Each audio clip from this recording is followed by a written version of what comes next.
Bruh, there is a huge bullshit moment in Loki, dog. In Loki. Well, let me say this, right? Let me say this about Loki.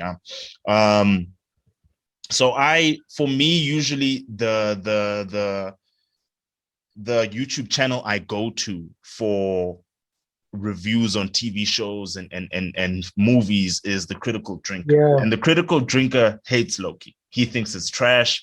And one of the reasons he thinks it's trash is because like there's a lot of like, you know, the usual woke politics that we're used to, where like this is a Loki show, and the Loki that we know and love is not the protagonist. It's actually the woman. No, you know what I'm saying? The woman Loki, and she becomes, you know, the kind of character who she's got all the answers. She kicks all the ass. You know what I'm saying? Like that's I would absolutely agree on that, because I actually kind of hate that setup. Hey, I hate that kind of setup. Although that's exactly what it is. Although another guy on YouTube whose reviews I sort of take into account is a guy called Moist Critical, and he likes Loki. He says that it was a bit of a slow start, but it you know, it's not uniquely brilliant. It's not uniquely brilliant or anything. But you know, from how he puts it, he makes it sound like it's good. It's good, you know. And people obviously last night also said that they liked it. So I don't know. I don't think I'm gonna watch it, to be honest. I just like, I know people like it, but I have a feeling that if I watch it, I'm gonna hate it. So I'm not going to. Bro, I watched the Moist guy, right? The guy with he's got like a meter on him. Like I watched. He's got like long hair, pale white skin. Long hair, yeah, that guy. Yeah. I watched a few reviews. Like when it comes to reviews, bro, I watch Chris Stuckman and Jeremy Johns. I don't go outside of that a lot. Yeah, I know you're a huge Chris Stuckman fan. Bro, but does Chris Stuckman review TV shows? No, he's barely reviewing movies today. That's why I barely watch movie reviews anymore. What you can say is that I watch commentary, and that could range from many different things, where someone commentates on a story. Jeremy Johns is still going, so at least I've got him. And I also watch with Tyrone Magnus, but I watch him for other reasons too. So I don't know the specifics. One thing I watch that I hate is IGN. And I don't know why I keep going there. I think it's because they look official. Bro, yeah. IGN looks official, but they are full of shit. Like they look official, but like I don't know what happened over the years. Like the quality just like dropped, bro. It's just like, yeah, it's trash now. It's absolute trash. Like they've got access to me, and they don't want to anger the studios. Bro, they made a Spider-Man game for PlayStation like last year or some shit, right? A second one, right? And the IGN review was memed for months because there's a part in the review where the guy says something like the way that he just jumps off of rooftops and looks back at the camera is full of the exaggerated swagger of a black teen. That's a quote right there. That's a word for word quote. Exaggerated swagger of a black teen. Like, what are you fucking like? This is, you know, it's sometimes it's difficult to understand. Like, how did we get here? How did we get here? Wait, the exaggerated wonder of a black teen. The exaggerated swagger of a black teen. Let me actually send you. Of a black, and he said swagger. Swagger. Bro. Let me send you. Let me send you. Some niggas, these are the cringe, dog. So I literally tried to. I literally tried to Google it, and someone made a song of it called "The Exaggerated Swagger of a Black Teen." Oh, okay. It wasn't IGN. It was GameSpot. Oh, it wasn't IGN. It wasn't IGN. It was GameSpot. But it sounds like a very IGN thing to say. I think I know game. Is a GameStop, yeah? GameSpot. GameSpot. Yeah. I think those are the ones that did it terrible. Like I'm not super into gaming, but I really love Last of Us 1. Yeah, the first one was really good. Yeah, the first one was really good. The storytelling was brilliant. when the second one came out, me and Nino watched the entire because I was hearing stuff, and I'm like, Nino, if I'm gonna watch the gameplay, you don't have to, but I'm gonna watch it because the stuff I'm hearing is scaring me, and I don't think I don't think I want to play it. I don't think I want to play it. So if something crazy happens in the first hour, or if nothing happens in the first hour that's crazy, I'm gonna play it. I'm gonna be like, okay, I've seen enough. I'm gonna play it. I didn't know the crazy thing was gonna happen in the first like 30 minutes. So I was like, okay. Do you know why I'm not gonna watch Loki?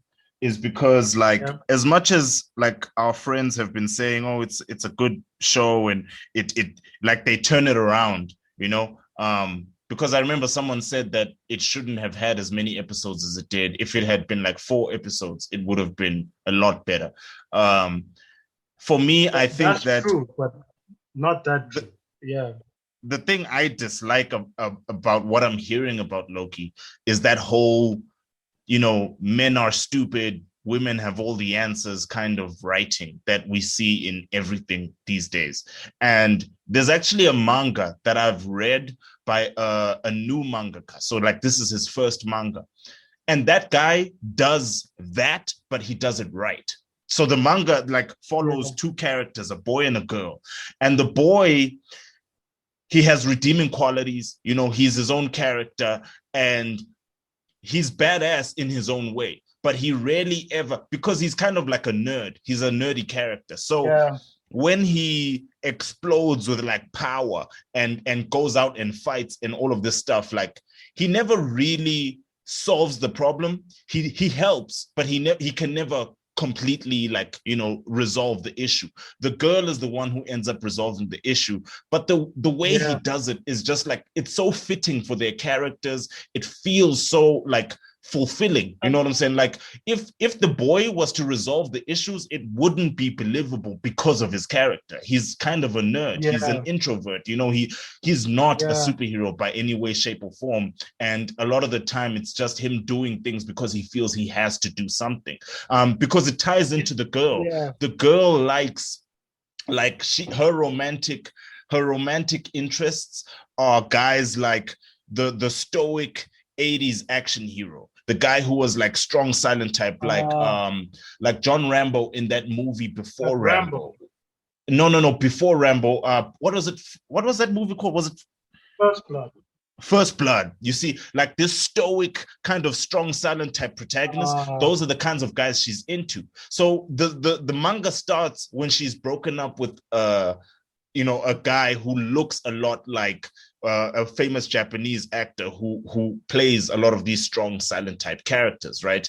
And then she meets this nerdy guy who's like quiet, he has no friends, blah, blah, blah. And later on, it's discovered he has the same name as this actor. But the thing that's interesting is that whenever things get tough, he behaves like the stoic action hero. He can tell her like, okay, go home, I'll handle this. And she'll be like, bro, look at you. You're scrawny, you're weak, you're going to get your ass kicked. And he'll be like, I know, but someone's got to do something. And that makes her smitten. You know what I'm saying? And she's like, I can't be into this guy because he's skinny and small. Like physically, he's nothing like what I'm into, but emotionally, he's everything. You see what I'm saying? And I love seeing that thing play out. Like, that's how they should write it, dog. Like, if you want the women to be the heroine, that's fine, but you can't make it be like, oh, men are chopped liver and women have all the answers, because that's not realistic. It's never been realistic, even if you look at history. The perfect version of a strong girl with kind of weak a dude is a Black Lagoon. Yeah.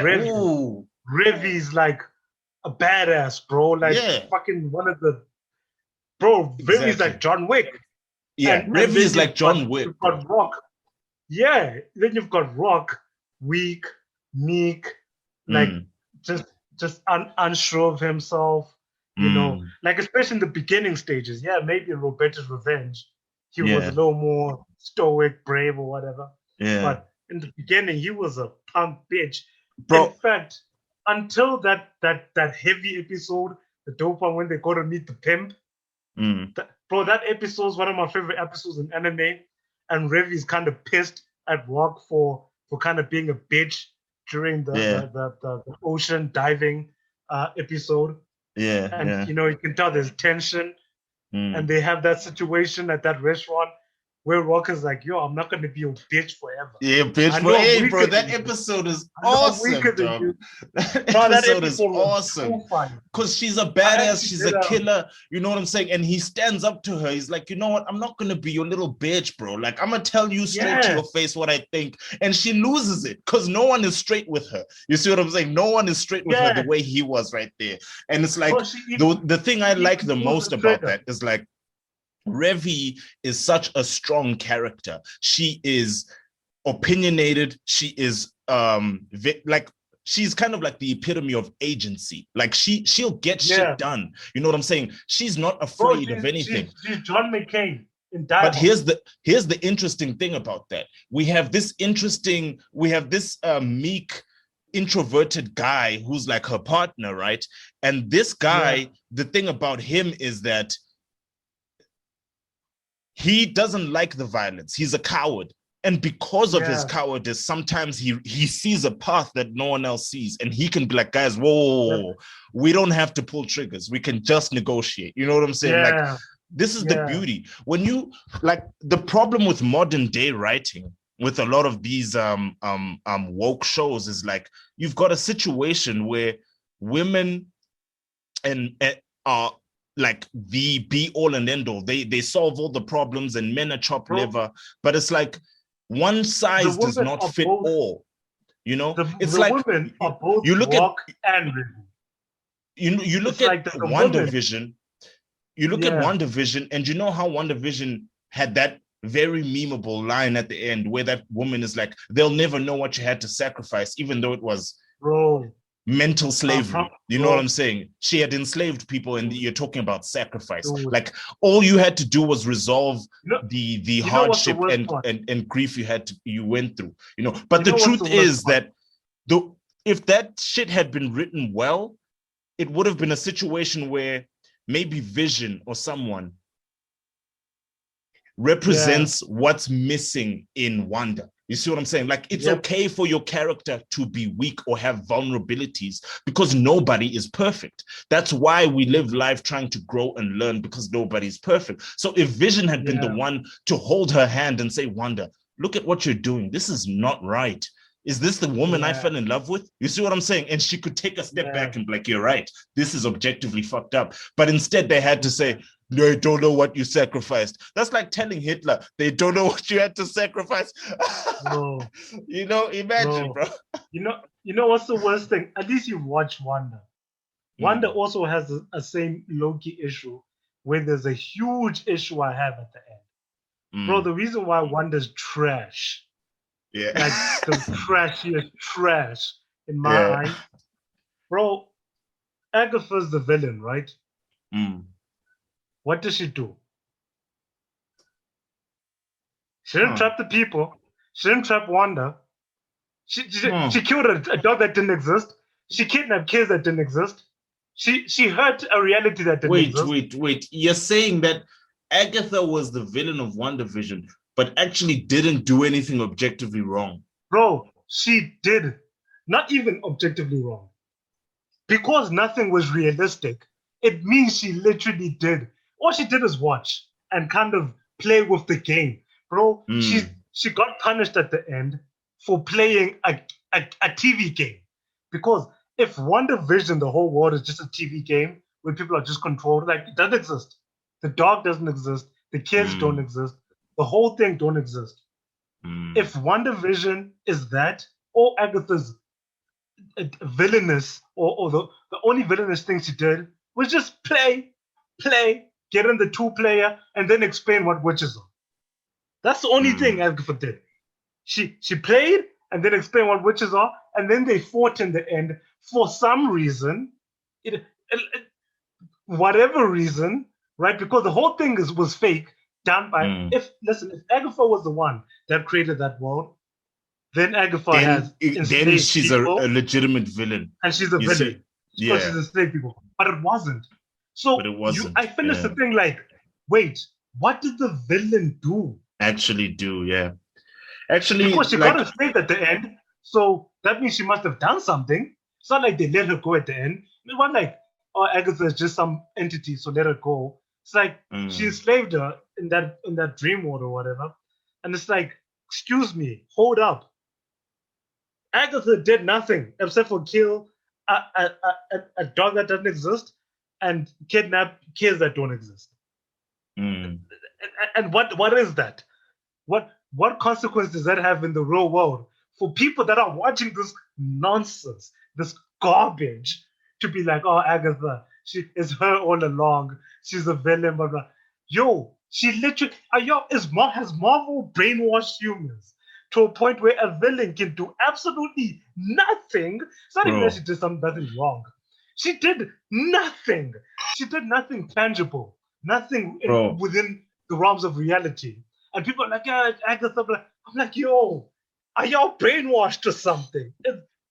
What's up? The thing about Marvel characters is that with this woke writing, all these characters are just so forgettable. You know what I'm saying? So forgettable, bro. Like you just like Agatha, like seriously, like bro. A part of me even forgot that WandaVision had a villain, because Wanda's the one who did the most fucked up shit to anyone, and Agatha kind of did nothing. As you say, none of the stuff she did was grounded in reality, because she kidnapped kids that didn't exist and killed a dog that doesn't exist. You see what I'm saying? Bro. It's tantamount to an imagined villain in your imagination doing terrible things in your imagination. Bro, but it's like when you open your eyes, none of it happened. You know, it's tantamount to you putting me in a limbo for me grabbing your joystick while you're playing FIFA and you conceding a goal. If we dissect why Wanda did, because that line, that whole they don't know what you had to sacrifice, that shit really fucking breaks my brain so much, because it's like, bro, do you know that the entire show, like, they're trying to make it seem like Wanda was strong for being able to sacrifice this shit, but the entire show is built on the premise of Wanda's weakness, her inability to face reality. That's what the show is built on. If Agatha had taken advantage of Wanda's moment of weakness, in that she's experiencing grief right now, and then hit her with a spell that caused her to forget her grief and be in this dreamland, then everyone would be like, okay, I understand. But like, she did that. You know what I'm saying? And then I think about the writer. I'm like, why didn't you just make Agatha the one who did this? Why did it have to be Wanda? Oh, I get it. You wanted to show that, look how strong and powerful she is. Like, God, you guys are so self-obsessed. You wanted to have themes of grief but you're not a good enough writer to pull the themes of grief and the themes of just rage and anguish. You're not good enough to write that down and make it make sense. And it has to be grounded in Marvel's terrible way of writing. So, bro, the writers, I listen, bro, I'm gonna say something that's probably insulting. These people have probably passed at writing school more than me. Bro. They're probably very accomplished in the world of writing. But I'm gonna say this about these people that write these shows, because Loki had an issue that big, if not bigger than that. Loki had a bigger issue than that. It's not even bigger than. First of all, that's a huge issue where your villain has done nothing but is a villain, and your hero has done everything but they're a hero. That already is trash writing. No matter what they do in the future, if that black girl didn't say that shit, then we could have at least said, okay, Wanda is a villain now. She's just straight up a villain. Agatha, none of this crap mattered. Wanda's a villain. The show wasn't that good, but Wanda's a villain, right? Okay. Yeah. But the fact that chick said that nonsense line is like, okay, well, that's telling me she's not a villain. But anyway. Because you know what the other thing is that I think people don't realize. Let me actually check this. But if I'm correct, I do seem to remember that there were times in the comics where the Scarlet Witch was actually a villain. Yeah. Bro, the Scarlet Witch was a villain in her main comic storyline. Yeah. So it's like where she destroys reality for her brother and Magneto. Exactly. Yeah, I forget the name of the story, but there's a comic storyline where Scarlet Witch is the villain. It's kind of like an Old Man Logan situation where it's like a kind of alternate alternate reality, whatever. And that's why I feel like WandaVision was such a waste, because they didn't like the whole thing of Wanda entrapping these people and doing that is kind of solid. But then you have that line where this fucking idiot is like, they'll never know what you had to sacrifice. And it's like, the truth of the matter is, a good writer would have used this TV show to paint her, to show us the villain in her. Like when she leaves that place, all her issues resolved and whatever, she could have left with a bit of hatred in her heart, resentment in her heart for this world. You see what I'm saying? For the things that she's been forced to sacrifice. And it's like, Wanda, you can't enslave people's minds. And Wanda, should have that vibe of, why can't I? I have the power, why can't I? Exactly. You know what I'm saying? But they don't want to paint that. They were like, oh, she's a woman, so she's inherently good. If they made up Vision again, then that could be a trigger for the hate. It's like, okay, they killed Vision in Infinity War, and now they've killed Vision and this fake family again. If, say, for example, it wasn't Agatha and all that bullshit, and she was actually stopped by another Avenger, like Doctor Strange or something. Doctor Strange came in and was like, Wanda, you are enslaving humans. And Wanda's like, yo, this is my home. And then they have a little fight, right? And then Doctor Strange is like, yo, I'm going to destroy all this shit and, shut this whole Vision down. You know what I mean? You know what would have been nice? Oh, sorry. Go ahead. Because what you're saying, the storyline you're describing just gave me an idea. Like, holy shit, you're onto something. But yeah, go ahead. Yeah. So it's. I mean, I was at the end. You can say it, but I feel like if you're gonna go with this story where she's imagining Vision and the kid's alive, that's a direction to me that makes more sense than it's like. The themes that they tried to go for was like a theme from like this movie called The Babadook, where a woman creates a scary monster solely from her grief. That's what she's trying to do, but obviously in a way larger scale. But the Babadook understood that this was her. And the woman in the Babadook became a villain at the end and started doing crazy shit, killing dogs. The woman killed a dog too, funny enough. I wouldn't put up, bro. I wouldn't. Marvel, they such fucking copycats, and I wouldn't be shocked if they got this idea there. But it's like that's what they try to do. There's a theme that they wanted to represent about grief, but they failed. They failed at representing it because grief is not fixed by you fucking up and you unfucking up. Yeah, by hiding by hiding under the blankets, you know what I'm saying? Yeah, you can't be like, grief is not because for 2 days. Essentially, if we remove all the magic and stuff from WandaVision, right? And we look at that line of they don't know what you had to sacrifice. Essentially, what Wanda did was she experienced grief, she got home, got into her bed, and covered herself with blankets. You know what I'm saying? And pretended that the world outside doesn't exist. And then her bills started piling up. You know what I'm saying? Debt collectors are knocking at the door. People want rent. You see what I'm saying? And so she stands up. She gets out of the blankets. She pays her bills. She pays her rent and all of that. And then someone says, they'll never know what you had to sacrifice to get out of the blankets. Like, what? What? They never know what you had to sacrifice to grow up? That's crazy. That's wild that you think that. But what I wanted to say was like, that's facts. You know what I would have done, like based on the storyline that you're giving, if I was making WandaVision, right? Because here's the thing about the Babadook. The Babadook, the woman at the end becomes a villain. And the reason she becomes a villain is because this monster she's created, she needs it. She needs it for her own psychology. She needs it as an excuse, as a reason, right? And she's not willing to give up that thing for her own mental sake. So she's now becoming crazy to hold on to her version of sanity. You see, and there's something very true about that when it comes to grief. You know what I'm saying? There's something very true about wanting to hold on to a certain storyline when it comes, because, okay, I'll get a bit personal here, right? So I was living in Alex, township, and I was living with my cousin and all. And my cousin, one night we went out, this is like December. And the townships, man, it can be dangerous on the weekends. People die over girlfriends and stuff like that. And me and my cousin, and it was a bunch of us, actually, we had a great day. It was a day where we were drinking, friends, and then in the evening, we went to this one tavern that's like kind of shady, right? This was late at night. And it's like 3 a.m. I'm tired as fuck. I'm like, my nigga, I'm going to bed.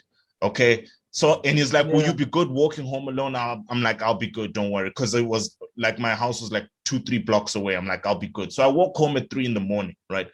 At 6 a.m, I get a phone call telling me my cousin's dead.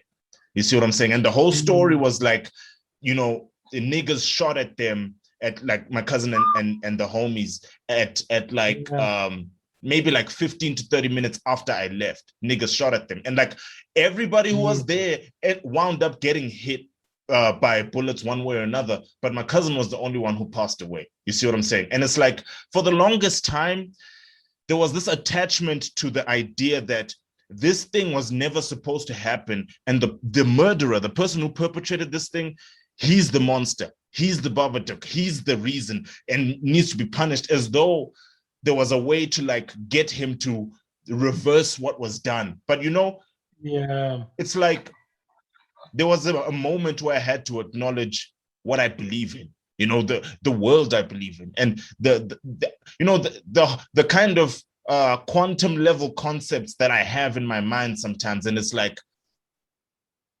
I started thinking about these ideas where it's like, perception, consciousness, these things are difficult to understand. We live in a culture of ancestors. It's like, maybe it was his time. And if it wasn't a bullet, it would have been something else. Maybe, there's this a theory I have, right?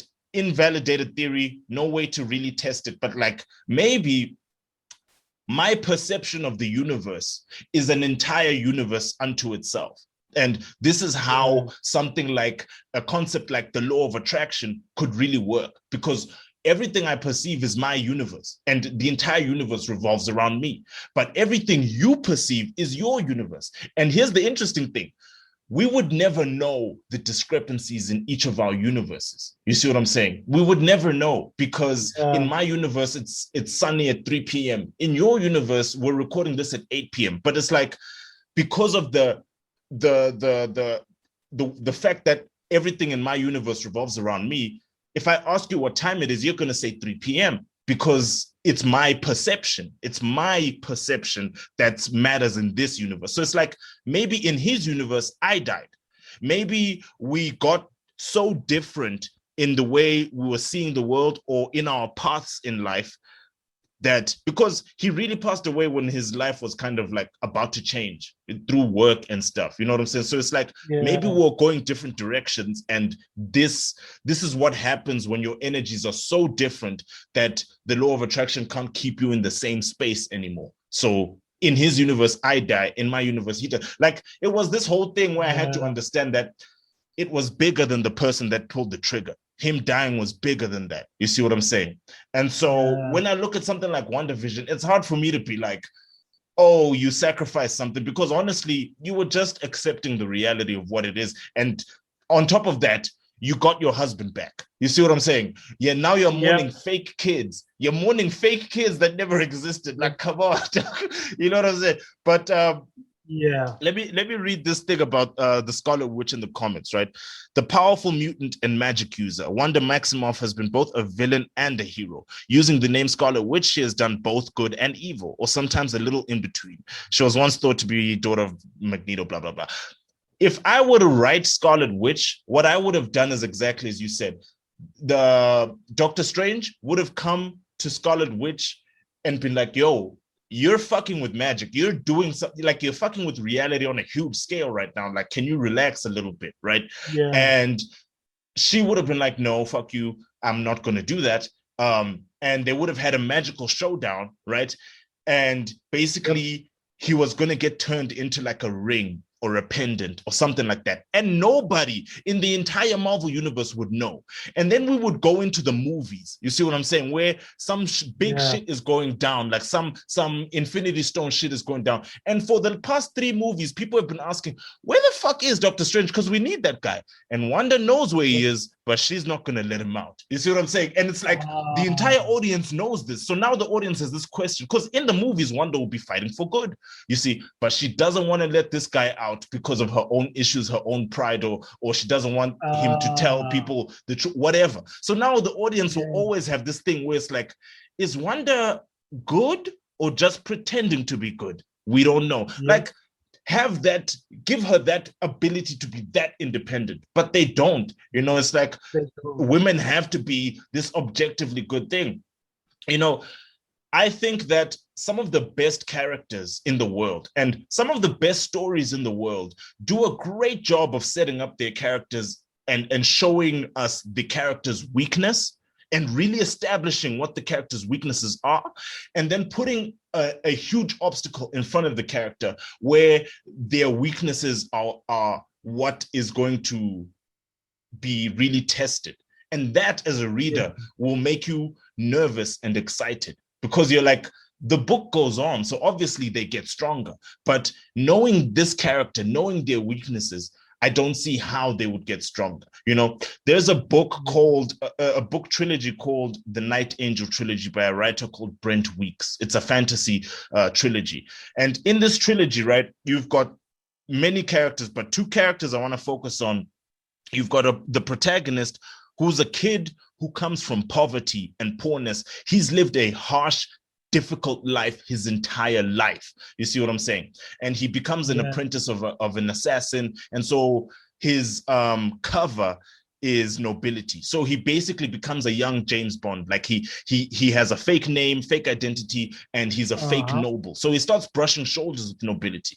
And one of his friends, named Logan, is nobility, and you know, he's a noble kid. He's brave, he's honorable, and all these great qualities, but he's never known like proper hardship. He's never known difficulty. He's never known the things that the protagonist has known. You know, there is a line in one of the books that has never left me because of what it meant, right? Logan was in a tough situation, and there's a prison in the castle that is a hole in the ground. That's the prison. It's a hole in the ground. And like the prison itself, inside the prison, it's just basically an oval room. So the ground isn't flat. It's curved. And at the center of the room, there's another hole that just goes on forever. Like it's basically a bottomless hole. People don't know how deep it is. So you've got prisoners basically living their lives on the edge of this hole, trying not to fall in. You see what I'm saying? Yeah. Eating what scraps are dropped from the top. You know what I'm saying? Because they have to catch these scraps before they fall inside. And I remember, you know, an enemy kingdom was invading them or something like that. And they were going to kill Logan if they'd found him, because he's nobility. And I think he was an heir to the throne or something like that. And Logan's options are basically, you know, fight these 2, you know, guys or run away. Right? In my mind, I'm like, bro, I don't know what you're going to do. Maybe you're going to fight, or the protagonist will come and help you out or whatever. And I remember the writer, right? And Logan dropped into the hole and my heart sank. I'm like, what did he do? That nigga can't survive down there. How the fuck is he going to make it through? But he made it. He survived, and it was difficult. It was, you know what I'm saying? His weaknesses were really shown, and he had to overcome those weaknesses. And it was one of the most entertaining reads of my life. But being aware of his weaknesses and reading that line, dog, I've never had such a powerful emotional response. Like, what did Logan do? He dropped where? This nigga is crazy. He's not going to make it. And you can't have that for something like someone like Captain Marvel, because Captain Marvel can do everything. You know what I'm saying? Yeah. Captain Marvel is God. So why am I interested? I don't care about her story. And you know, that's actually quite interesting, because you see in Loki, right? This is not a spoiler, but the female character that people talk about is someone that should have depth to them, right? It's someone that has basically been going through a lot of stuff since they were a child. And because the females have to have a level of perfection, right? Where they're not just the smartest, or they're not even just the most how would you say the most stoic. They're not just the most strongest, but they have to also kind of be the most interesting. So you have to throw as much story towards them to make them more interesting, because writers nowadays, especially in Hollywood, believe that just throwing story on someone is enough to, that's it. If you just throw story on them, if you just say they did this happened, that happened, they feel this way, this is what they are, they also this person, they also that person, now they're interesting character. It's like it doesn't work that way. You are interesting based on the things you go through, and you can't say what you go through. You can't just be like, oh, from when I was a child, I've been going through the most. It's like, no one cares when you say it like that. No one cares. You're just saying that to me. One of my favorite characters. I hate to go back to Black Lagoon, but I'm a big fan of Black Lagoon. It's my favorite. It's a great anime. Black Lagoon. And I don't know why it's not put up there. Yeah, and I wish it had more seasons. Oh, bro, I wish so too. I wish it was like a One Piece, just continuous. Bruh, and it could be. Like it could be something that could continue. One of my favorite characters. Well, first of all, feminists, all these fucking assholes. You want a story about powerful females? You want a story about influential females, females of death, females with. Bro, I can't think of a single female in Black Lagoon. Maybe the science chick. I didn't feel her. There was that girl. Remember that little arc with a girl that did like a hack job for the mob, and maybe the one with glasses. Yeah, she was just a 2-episoder, but that episode did produce one of my favorite moments. One of my favorite moments in Black Lagoon was when the nun chick with the blonde hair is kind of about to fuck someone up, and that guy's like, you see, and shoots him. It's like, holy smokes. Like, bro. But anyway. One of my favorite characters in Black Lagoon is Roberto. Yeah. Roberto, the maid. The maid, She's such, like, I love the movie that they made because it explores her character so in depth, and it's like, I think I understand what you were getting at just now, is that like, and I have the same problem, is that like feminists bitch and moan about wanting strong female characters. Why aren't there enough strong female characters? And do you know what? The more and more I read into stuff from like before the 2000s and stuff, I realized that, bruh, there have been loads of strong female characters. You guys just have garbage taste. That's all. You guys have terrible taste. The conversation should never have been, we need stronger female characters. The conversation should have been, hey, why do you guys praise the movies, the shows, the stories with strong male characters, but you don't even pay attention to these ones? That would have been a more valued argument, because I look at something like Batwoman, and it's such an objectively terrible show, but like feminists like tout it for what it, like, oh, there's a black woman as Batwoman, but it's, the writing is, dog. Green Arrow was bad. The Flash was bad. Batwoman is worse than all of those. There's another show I'm watching called Animal Kingdom. In that show, there is a woman named Janine Cody, otherwise known as Smurf. She's one of the protagonists, but like the older version of her died in the 4th season. right? And so in the fifth season, the older version of her is not there, but they're exploring the younger version of her more and trying to figure out how she became. And let me tell you, that woman is one of the, like, she's what the show is about is like heists. It's this woman who like robs people, banks, all of that stuff with her sons. You see what I'm saying? She's got like 4 or 5 sons and they rob shit, and she's the big boss. You see what I'm saying? That woman is one of the strongest female characters I've ever come across, and not a one feminist has ever mentioned her. Not a one feminist has ever shown her love. But that, in my eyes, that woman could take out Captain Marvel without blinking. She is a force to be reckoned with. Yep. And you know, like what I was going to get at, it's something along those lines. What I was going to get at with Roberta, is that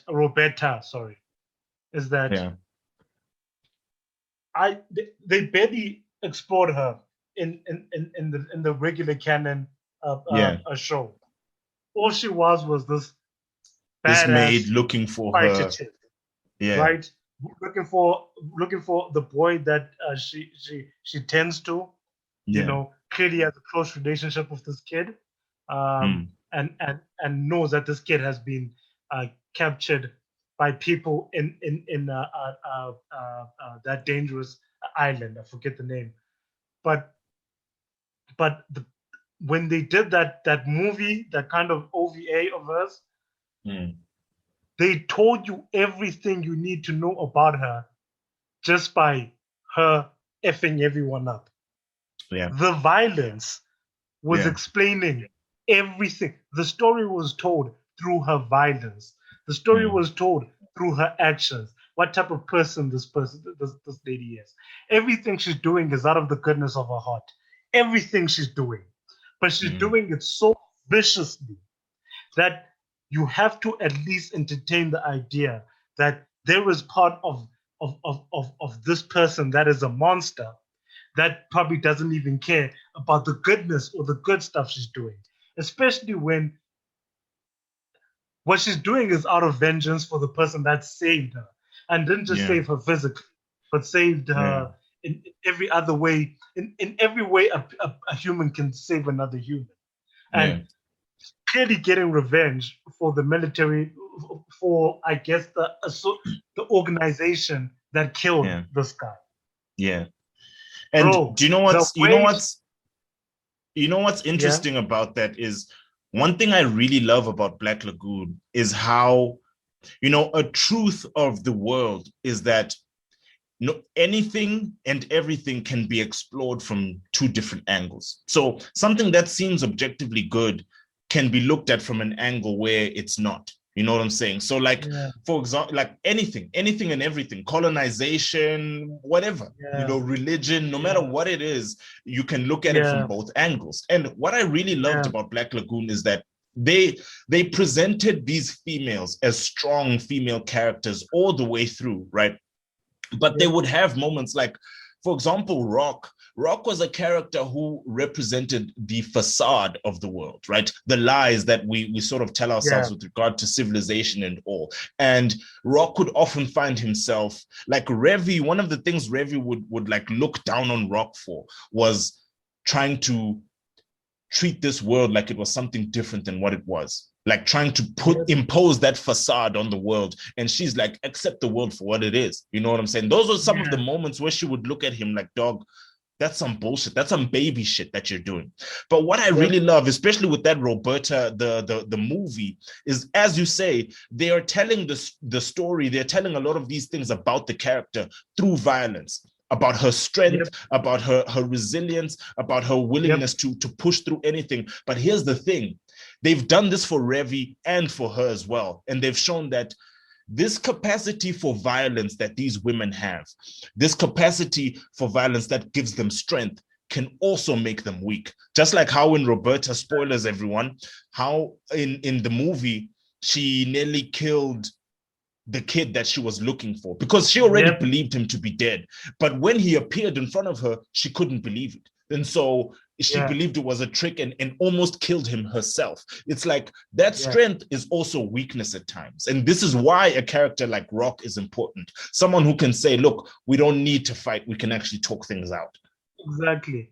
And that moment is the perfect moment that encapsulates Roberta, or encapsulates the character, in the sense that she failed at having strength at that moment.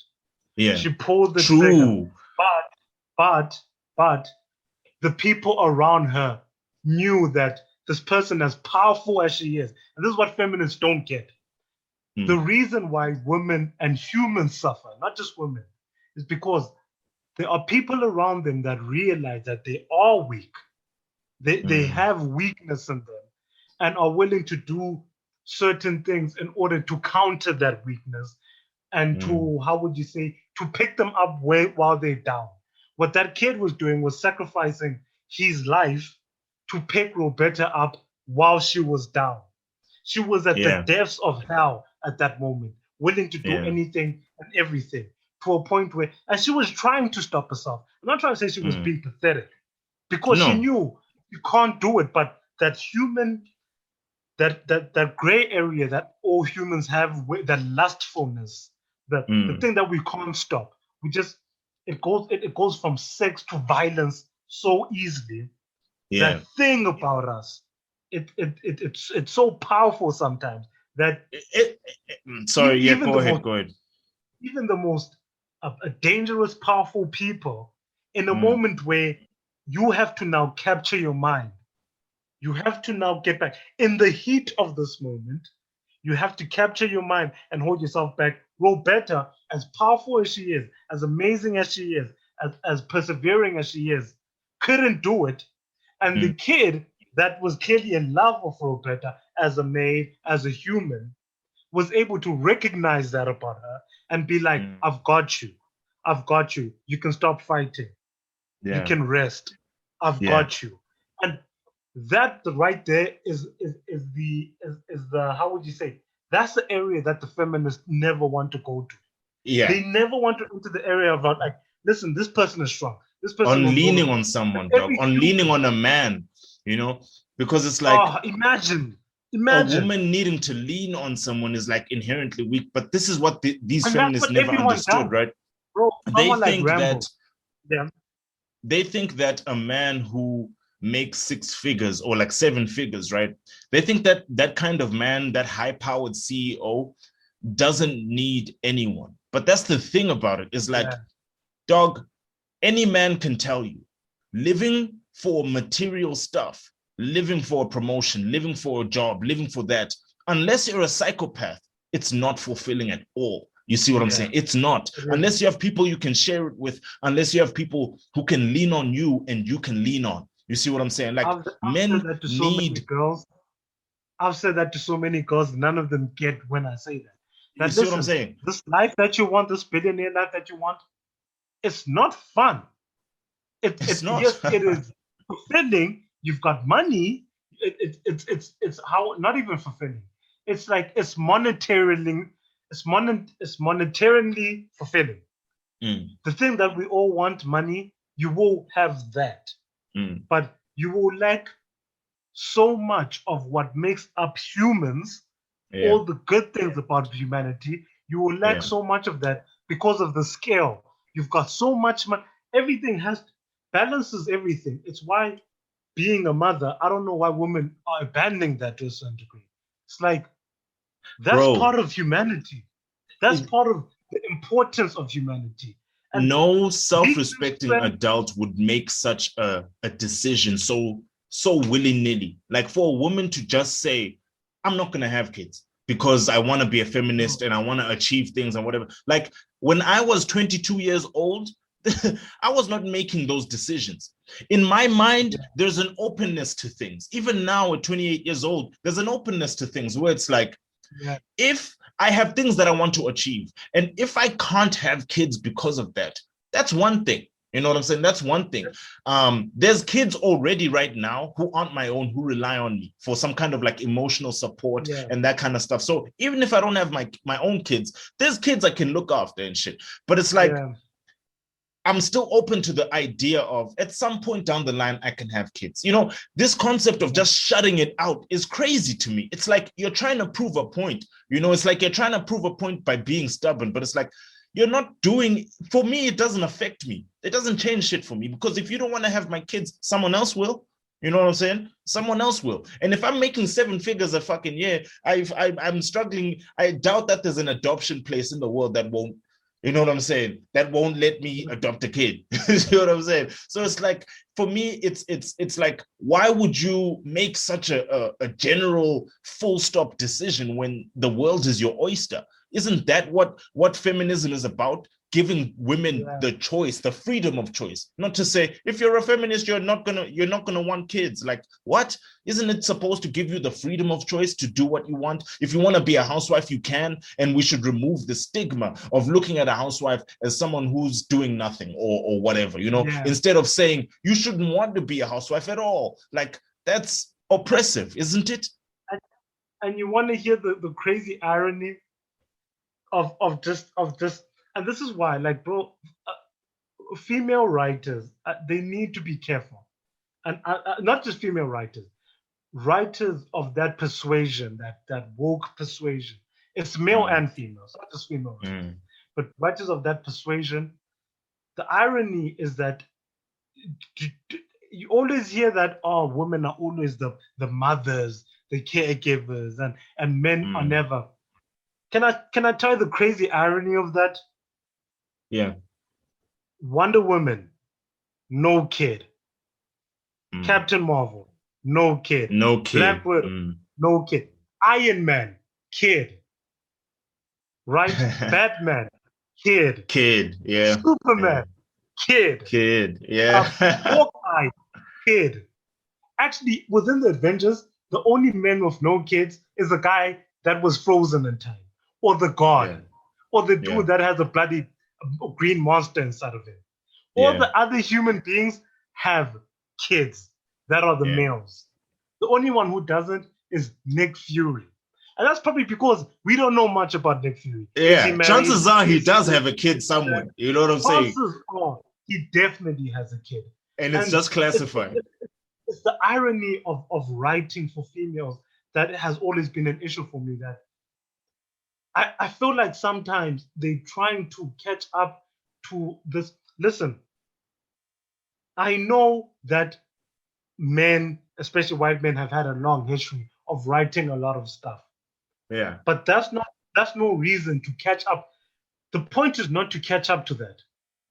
I promise you, if you sit someone down who's a film aficionado, if you sit them down to watch 10 animes, they will notice that these Negroes that have been just doing their own thing in Japan have been killing it harder than the film people. They haven't been trying to catch up. There's a reason why manga is outselling comic books right now. Yes. There's a reason why Demon Slayer alone, that manga alone, outsold the entire Western comic book industry. It's because the Western comic book industry keeps coming with these woke culture. Trying to catch up to white men. You know what I'm saying? Everyone's trying to catch up. Everyone is like running behind white men, trying to catch them, and it's like, yo, just write, stories. Bro. Just write what you want to write. Explore what you want to explore. That's the point. What you want to explore. As a writer, the idea that in order to write, to be accepted as a writer, or to honor the chance you've been given in terms of you're now a writer for the big screen. Now I need to make good on that. And then your idea of doing that is making sure your script fits with all the woke politics and all of that. Like, for me, that's crazy. As a writer, you should, the one thing you should have, the person that hires you as a writer needs to respect you as a writer. If they don't respect you, they can fuck off. And the respect I'm talking about is giving you the freedom to write, dog, to write what you want to write. You see what I'm saying? Like this idea that if you're a writer, if you're a female writer of color, you must write a certain way. Your character, if you're gonna write, your protagonist got to be a woman, or it's got to be a man who's not straight. You see what I'm saying? And then we've got to have lots of characters of color in there. And it's like, do we have to? Some of my favorite stories in the world are completely Japanese people or completely white people. You see what I'm saying? Like, does it have to be that way? Like, you still gain. For example, I just finished watching, Power, the show Power. So there's a spin-off called Power Book 3, Raising Kanan, right? And Kanan's mother is heavy into astrology. And she talks about Cassiopeia, which is like, a story that's in Greek mythology. Those are white people that wrote that about white people. But she could still take information from that and learn, use it and apply it in herself and grow. You see what I'm saying? Imagine if the first slaves who were liberated refused to be educated because this is white education. Where would people be? Where would Black people be in America? It's the most ridiculous. Like, all you need is the intelligence and the agency to read something and recognize bad writing, recognize inherent like racism or whatever. You know what I'm saying? You just need to be able to recognize it and say, oh, that's fucked up. But that doesn't mean that the entire story is fucked up. You see what I'm saying? And by the way, you could recognize whatever you want to recognize in anything. If the story's good. Yeah. Listen, the thing about a good story, right, is that it has to do three things. It has to be coherent. So it has to make whatever sense that it makes within its own world. It has to stick within its own parameters. It has to be knowledgeable, right? It has to at least teach you something that you might have already known, exploring that, or a new concept, right? And then it also has to be emotional. It has to be something that touches you, whether it touches you with fear, touches you with romance, touches you with... I think the next guest I'm going to try to get on the show is this screenwriter friend of mine, because this conversation needs to include like actual writers in the industry. But yeah, go ahead. Go on. Because the thing is, I'm having this conversation through being a viewer, and through being a viewer that is like, listen, I will continue supporting you, but you have to, because I'll continue supporting you because I have faith in creativity and in content that eventually things will get better. But I'm at a point now where I've watched two of the biggest shows in a row, and they have both been the most senseless bullshit. Listen, we used to look at a show like fucking Baywatch and be like, this is pure fun garbage. Like it's entertaining garbage, I guess. Yeah. These shows are just, in my eyes, if not worse than Baywatch. They're just as bad as Baywatch. They're worse than Baywatch, bro. They're worse, bro, because they literally, within their own limitations, what they've created, what the realm they've created, within that realm, they are making zero to no sense. And the writing is, listen, if you're going to put a feminist take or if you're going to do this feminist thing for a good movie, I have no issue with it. Take something like Mad Max Fury Road. Yeah. I fucking love that movie because George Miller was probably told to add a feminist twist to this by the studios, by the executives, right? That's how he's gonna get his giant budget and all that shit. If you do a feminist, a feminist type vibe thing, right? Because clearly the studios are into this. Yeah. Clearly. So he said, okay, but George Miller is a good writer. Yeah. He's a good writer. And I'm telling you, if you just write this feminist crap well, see, sometimes it seems like people have a problem with the females and the whole feminist thing. No, that's not the issue. The issue is the writing.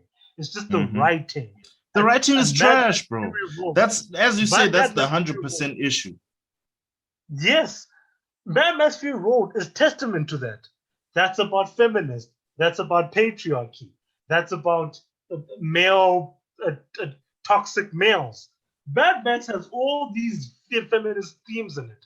And they feature, obviously very apparent, You've got the leader who's basically a toxic male living in a patriotic world where women are used as mother's milk and fucking hot chicks that have to bang this dude. You know what I mean? So, and you've got Furiosa, who, because of her masculine attitude, is being respected only because she's masculine. It's like all these themes, these feminist themes, they exist in Mad Max, but the difference is that Mad Max Fury Road was actually written well. If you want to do this feminist thing, it's fine. Just like if a guy wants to do something ultra violent, fine. If someone wants to do a romantic movie, fine. If you want to do some sci-fi action movie about boobs that take over the world, bunch of breasts walking around, yeah, that sounds like a stupid idea. But if you're a good writer, you'll be able to pull something like that off, because that's the beauty of writing. The beauty of writing is that you can take a stupid concept. You can take something like a kid stomping on ants and turn that into something memorable, something that's emotional, something that has themes and will give you knowledge, something that is coherent. It's like you don't have rules. And the thing about the whole feminist thing is that it literally has rules. And you know that because all this shit is the same. You can see it coming from a mile away. You know exactly what they're going to do. I heard what happened in Black Widow. I heard what happened in Black Widow. Wasn't shocked. I wasn't shocked. Yeah. Or and apparently Black Widow was the same writer as WandaVision. Because there's an element to Black Widow where I forget the name of the character, but she's like the woman who basically she helped the male villain, get all these girls, indoctrinate them, do all of that shit. You know what I'm saying? And in the end, she sort of like, Melina. In the end, she just sort of like changes her tune with no issue. And nobody ever confronts her about it. She never even has a scene where she's like, this was the reason I did it. And none of that. It's just like, now she's good. That's it. No need to worry about it, And it's like, that's terrible writing. That's terrible writing. It's garbage writing, bro. It's garbage writing. Like, you know what it would be like?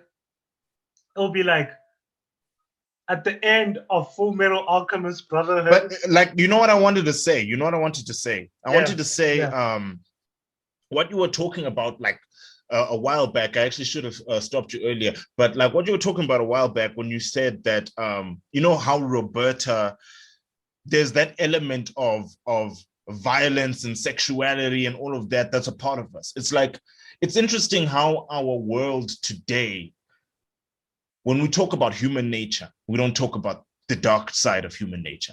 You know what I'm saying? Like, here's the thing, and this is going to be as controversial as people want to take it. But from my own experiences in life, one thing I have learned is that some things that happen during war, it's hard to judge if you have empathy. And the reason is, and the only way you can have that kind of empathy is to have been in certain scenarios before. And it's like, war crimes are war crimes. But it's like, dog, sometimes, when you're in the situation, it is what it is, dog. Like, it's hard to look at someone and say, you're objectively wrong and fucked up for making this choice. Because at the time, dog, like, there's an element to human nature that isn't all roses and daisies. This is why Young pointed out the shadow. You know what I'm saying? It's an inherent part of every human being. You know what I'm saying? And it's like there's something apt about ancient Christianity for being able to point out the shadow by calling it original sin. You see what I'm saying? It's like, and it's like the modern world that we live in with civilization and all, we talk about human nature, but we do not discuss the darkness of it, as though people who do these dark things is just, you know what I'm saying? And it's like, if people were to look at African Americans, for example, and consider the fact that perhaps the environment is one in which the darkness within human nature is fostered, maybe sending a kid away for 10 to 15 isn't the most humane thing in the world, because they kind of had the odds stacked against them. And if this thing is human nature and is part of us, then like you can't blame someone for ending up how they are going to end up. You can't blame an ice cube for melting in the sun, basically.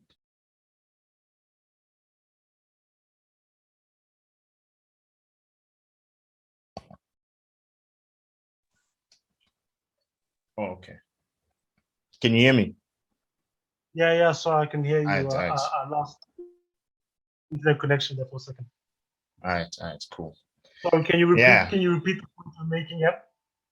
Yeah. So the last point I made was basically, if you consider that there's a certain level of darkness within human that is human nature, then if you look at African Americans and a lot of the majority of them and their living conditions, their environment, right? It's kind of like, humanely speaking, you wouldn't give a 16 or 17-year-old kid 20 years, because it's like, as much as they may be fucked up or say things that suggest complete autonomy or agency in the dark acts that they have committed, it's like, it's human nature, right? And the environment creates a certain outcome. For you to give that kid 10 to 15 is inhumane. And, there's an argument to be made about human rights there, because you must acknowledge the darkness of man as being inherently part of human nature. So it's like, you can't blame an ice cube for melting in the sun, Yeah. It's like, it's environmental. That's not to say that people are free of taking responsibility for their actions. Obviously, I know what you mean. I know what you mean. But what I was saying was, it's environmental. Okay, let me put it this way, right? So if you are in the Muslim countries, there's a certain level of promiscuity. You have only a certain level. You can only pass a certain level of being promiscuous. You can only be as promiscuous as what the state could possibly deem as not going too far. That's the environment over there, right? Yeah. But some environments don't actually, or some policies or some decisions don't actually take into consideration the environment. It's like, okay, if we all, let's say there's only one job in humanity, right? Every human can only do one thing, right? And every once in a month, we all hide for this one thing. That clearly can't exist in a world, or that clearly would be a huge problem in a world where we vary in our environments. So if there's still a kasi, there's still a village, there's still a town, there's still a suburb, there's still, you know what I mean? Yeah. Can't, that will never work. Let's say it will never be a good thing, because if they're looking for something specific, that specific thing will always favor at least one of those the people that exist in those different environments. So if it's a farm, if this one job is a farm, and let's say this thing started tomorrow, and this one job is a farm, that will clearly not favor people that are in, let's say, suburbs or town, or and people that are in, let's say, like locations and ghettos, right? Because there's not a lot of opportunity to farm there, or to do menial labor, or to gain the knowledge to do menial labor. My cousins from the villages could be farmers tomorrow, because they grew up where they planted their own stuff. They went to go get the cows. They took care of the cows. It's not just a physical. it's not like a physical routine. There's also a psychological aspect of knowing that if I don't do this, then I won't be able to eat tonight. If I don't do that, I won't be able to, yeah. If I do this, the cows will escape. Yeah. If I do this, the chickens will die. That's something that if that had to happen tomorrow, let me not talk for other people. I would not be hired. I would have to learn. I would have to take a lot of time to do that. So when you create something like prison and say you get punished for this and not put into consideration, hold up. Some of these people do this thing for a reason. This whole crime thing is for a reason. They would.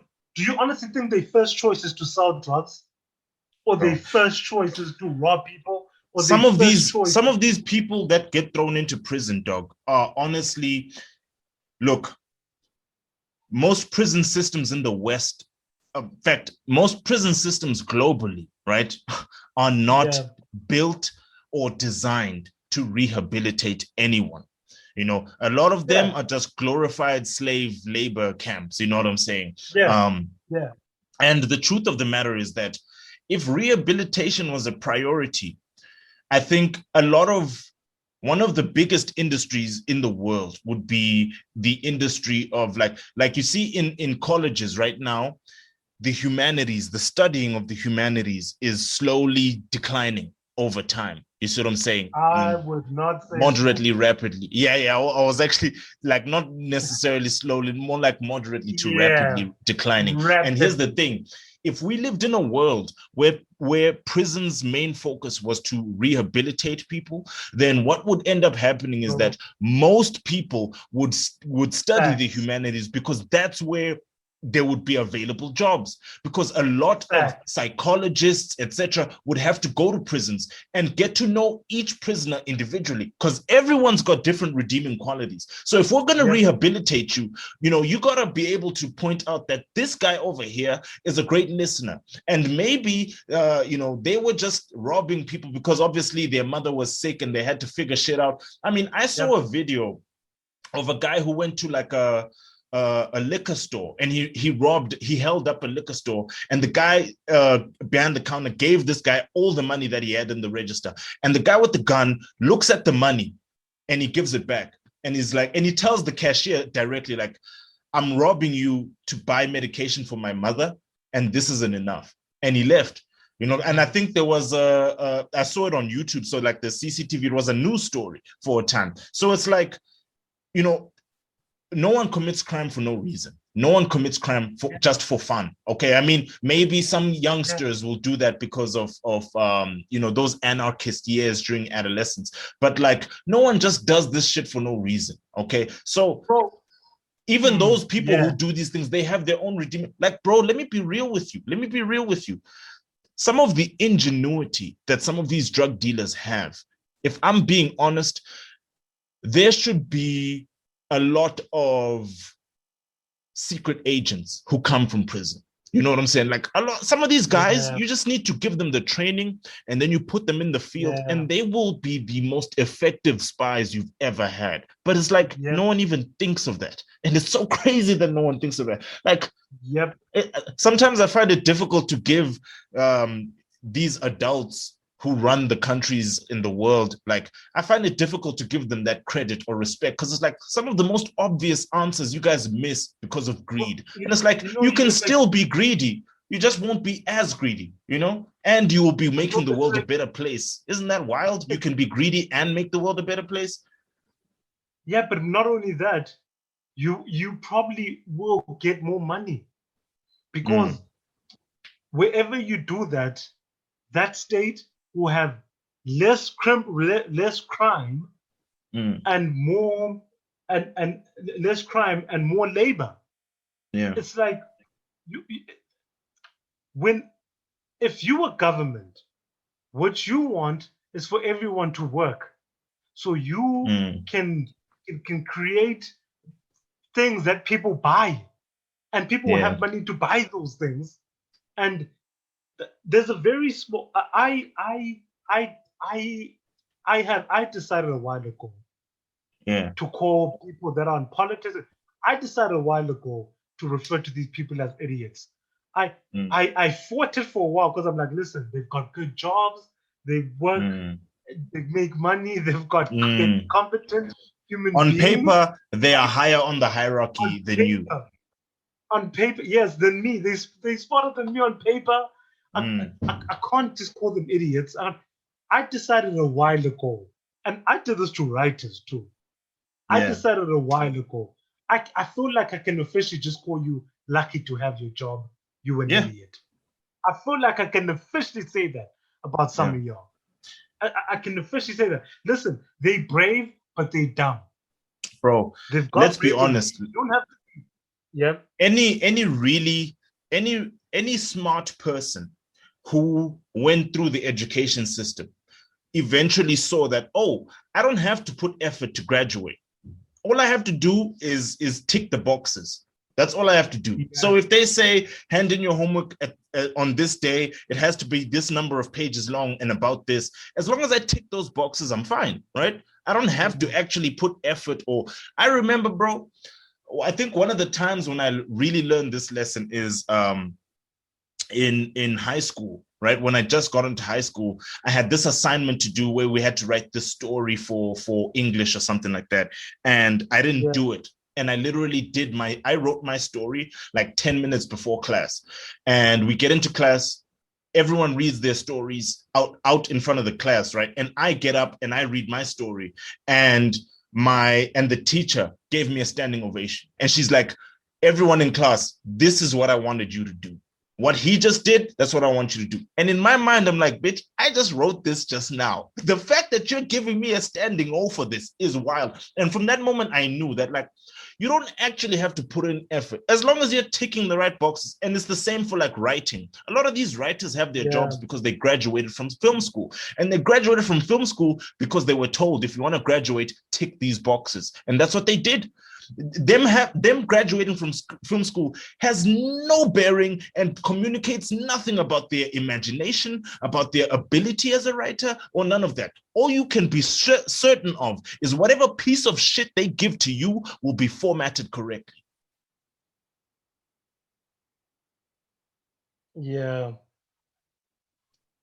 and bro, that's the fallacy of people nowadays, bro. It's like, listen, I can say that I am in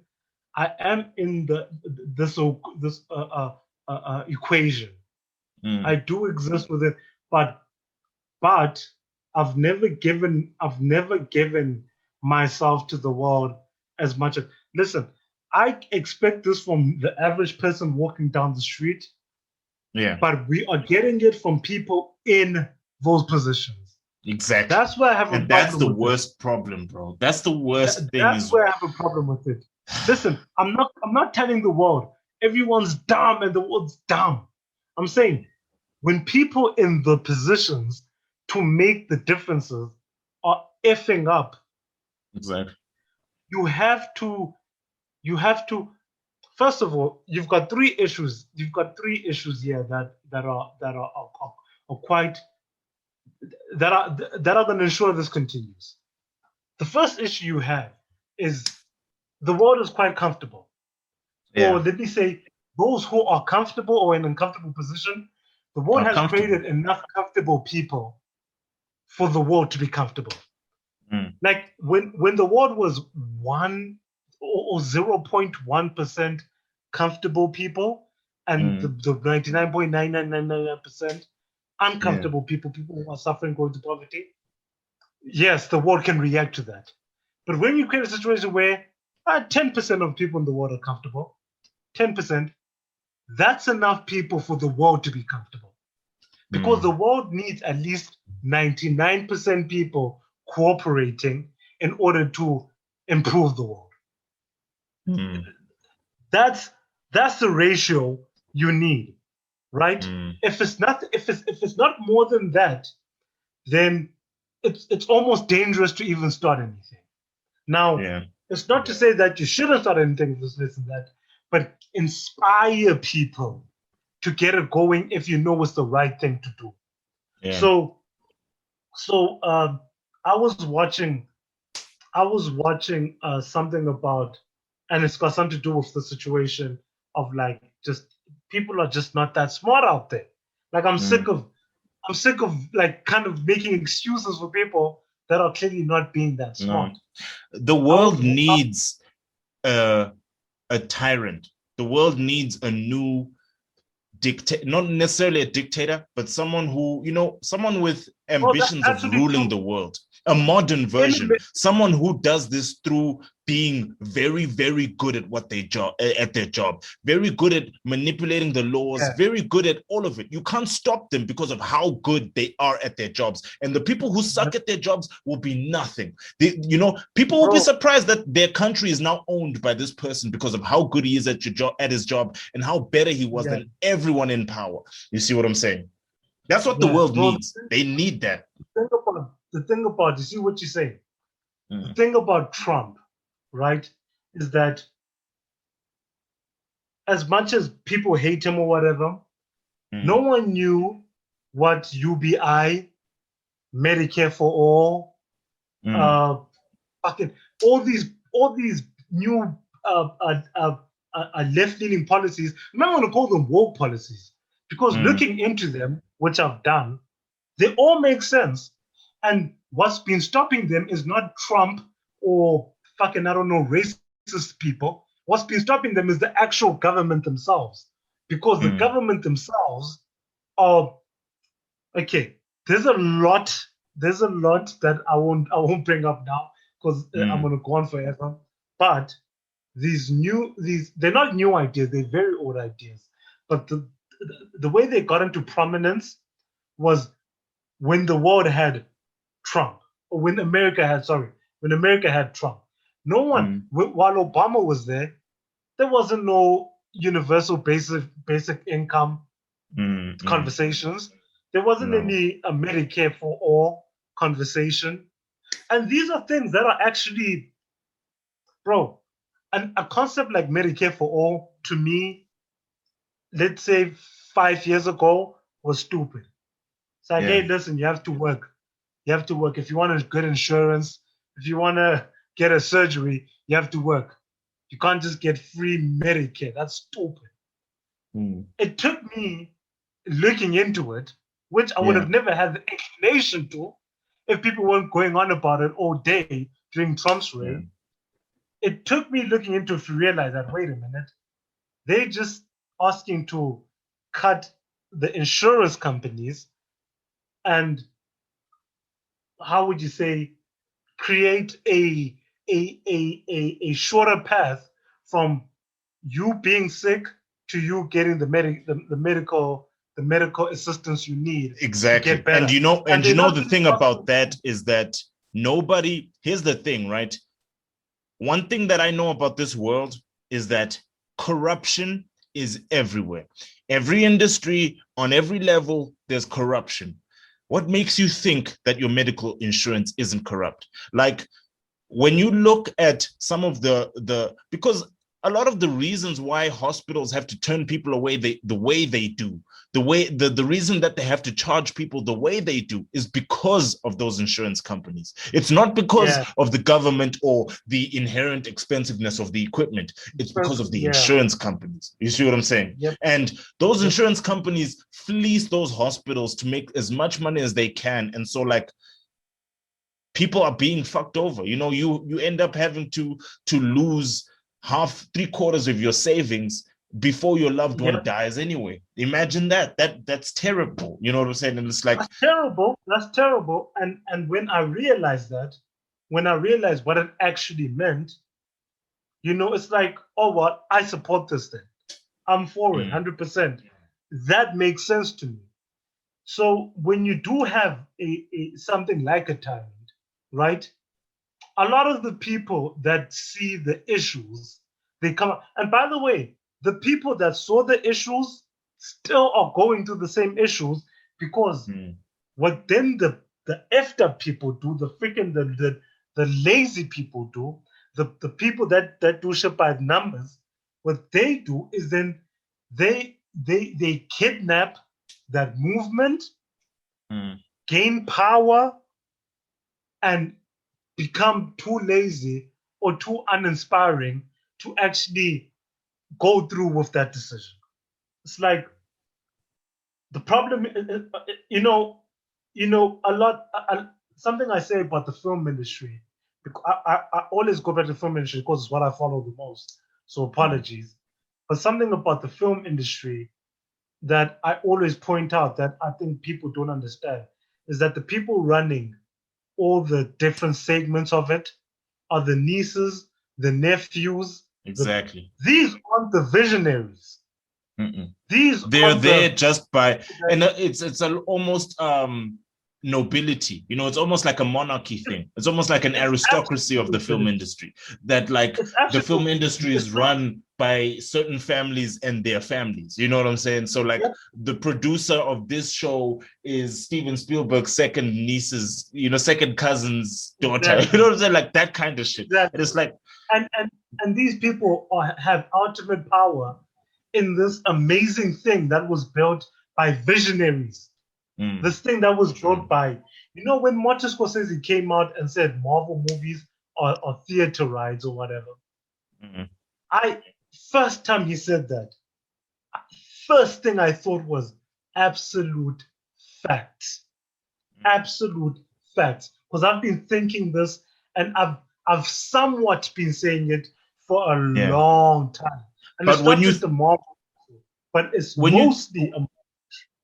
Yeah, true. That's true. It is mostly a Marvel thing. But when you think about it, like superhero movies being a theater ride was never what the fans of superhero comic books wanted.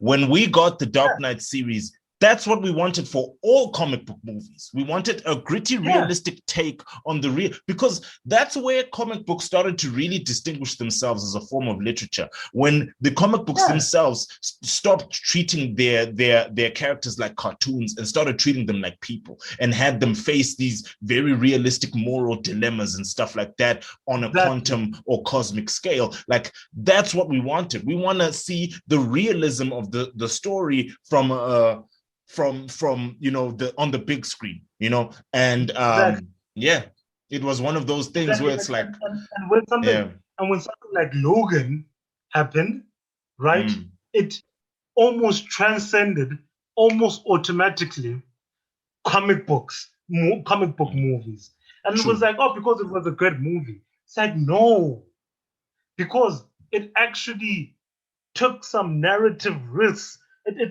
There's nothing amazing that it did. It just was now a movie.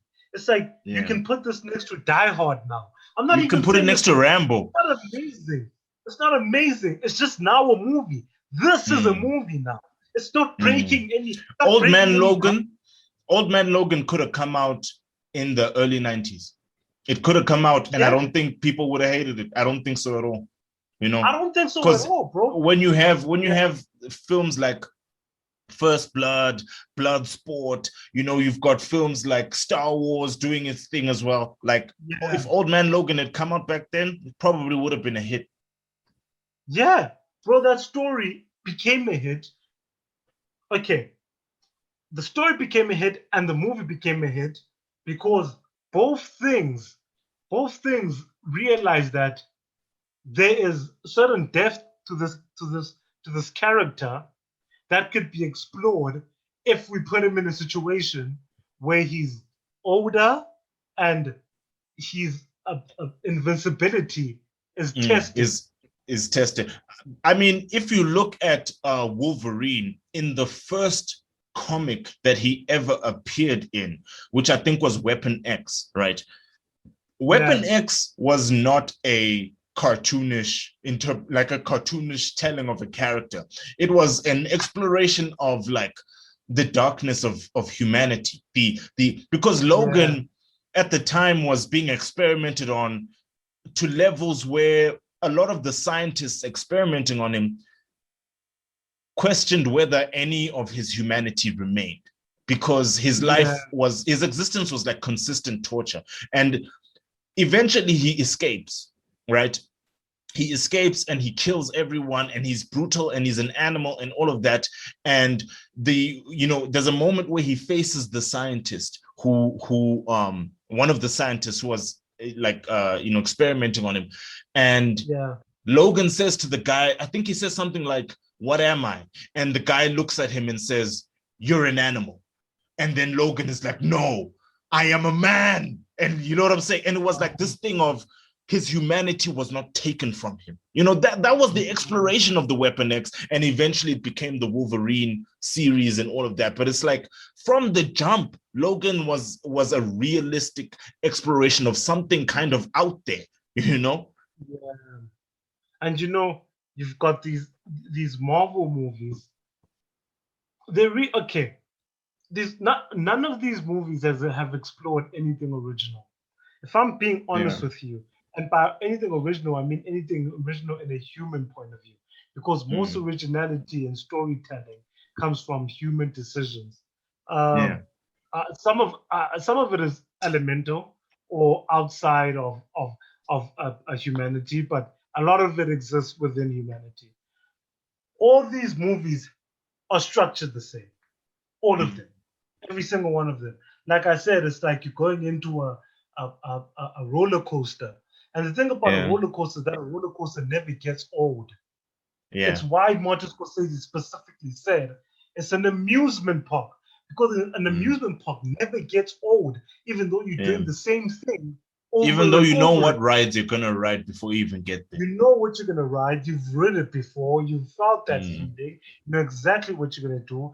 It will never get old, but it's the same thing over and over again. People argue at him saying, he only said he watched one thing. But it's like, listen, I don't know Martin Scorsese, but my assumption is that he watched more than one thing. Bro, and even like that argument to say that Martin Scorsese said that because he'd only watched one Marvel production or whatever is like, that is what they would say, because like if Martin wasn't Martin, if he was some less successful director, they would have just said, "Oh, you're trash. No one cares about you. Who cares what you think?" Yep. But because it's Martin, it's like, oh well, he hasn't seen enough movies to really make a good opinion. Exactly.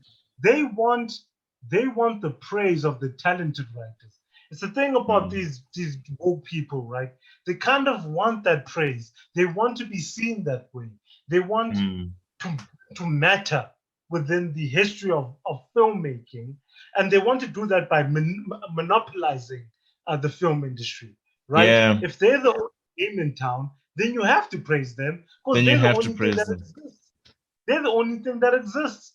So it's like when people call me a hater for hating a movie, especially these superhero movies, and it's like the only reason you're saying that because this is like the only thing out there right now, and it's like I can't hate it because it's like, what do you hate? Everything? It's like, I know why you're saying that, because it feels like this is everything. It feels like what it feels like, and that's what Martin's trying to say, that these things are taking over, and they're amusement park rides. This is what these things are. There's nothing interesting about them, and I say it's particularly Marvel because DC every once in a while produces a film, and they do that extremely consistently. Okay. For me, bro, DC, I prefer DC to Marvel because, as you say, every once in a while they produce a proper film. But also, like, I feel like DC TV shows, a lot of them are better than Marvel. Like, obviously, Batwoman isn't included in this because it's garbage. But, like, there's a show called Titans. And I love that show, bro, because they are looking at all the Teen Titans. Like, obviously, there's a grain of salt. It's not it's not a one-to-one interpretation of the Teen Titans. But what I love is that it's exploring all of it realistically, particularly the relationships between characters. It's exploring it. Bro, they don't ever show Batman in the show, but they explore his influence on Dick Grayson and, you know, all of that. They explore it in such depth. Yeah. God, it's good. It's so well written. I'm like praising, you know, I'm like, we are not worthy. I'm like on Wayne's World. We are not worthy because it's so good. You know what I'm saying? But it's like nothing else. Like, how do people not make something like that? Like, people look at that and then they go on and make a WandaVision. And it's like, bro, be realistic with your characters. That's all I ask. Don't turn around and say that, oh, you're finished mentally enslaving people. No one will know what you had to sacrifice. Like, what? That's crazy.